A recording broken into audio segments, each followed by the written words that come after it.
Room on the Broom, written by Julia Donaldson, illustrated by Axel Schleifer.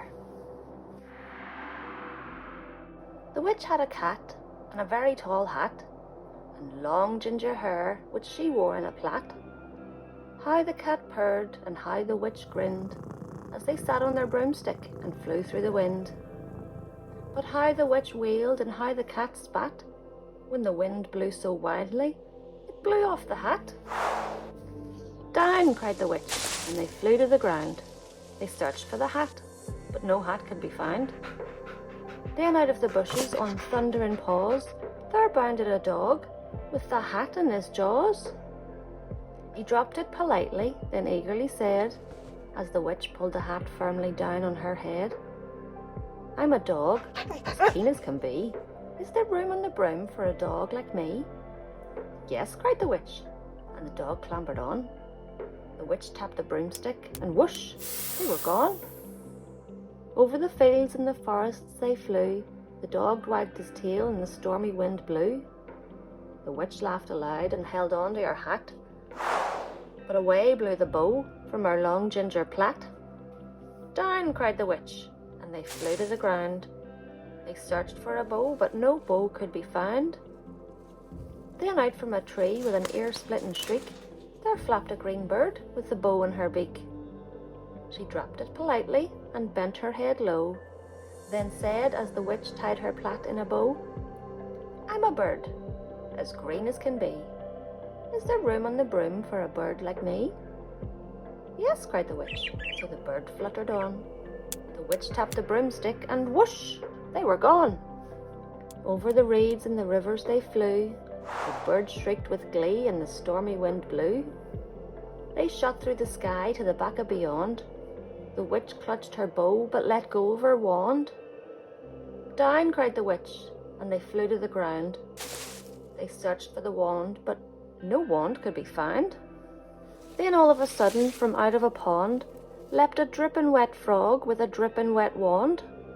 He dropped it politely, then said with a croak, as the witch dried the wand on a fold of her cloak, "I'm a frog, as clean as can be. Is there room on the broom for a frog like me?" "Yes," said the witch, so the frog bounded on.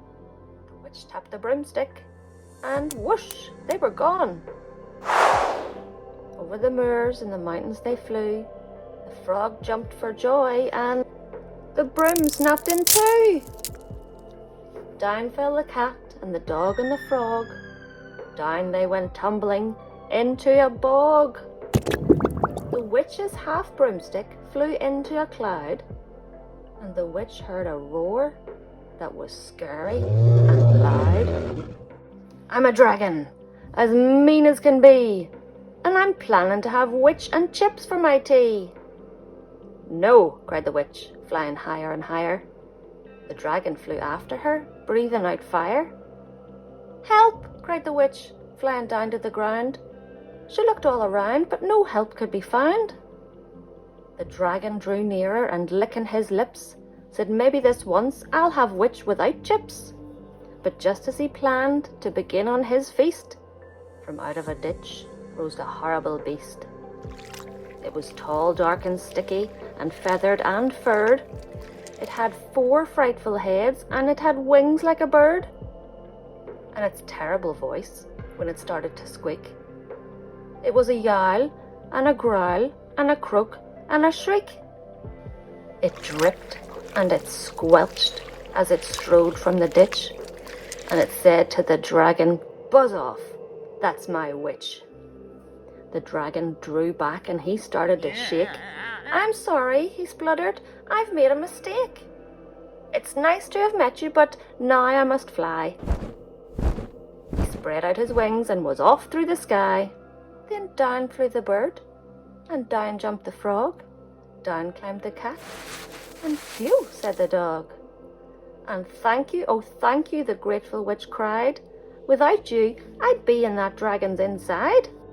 Then she filled up her cauldron and said with a grin, "Find something, everyone, throw something in." So the frog found a lily, the cat found a cone, the bird found a twig, and the dog found a bone. They threw them all in, and the witch stirred them well. And while she was stirring, she muttered a spell.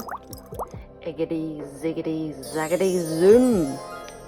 Then out rose a truly magnificent broom, with seats for the witch and the cat and the dog, a nest for the bird, and a shower for the frog. Yes, cried the witch, and they all clambered on. The witch tapped the broomstick, and whoosh, they were gone.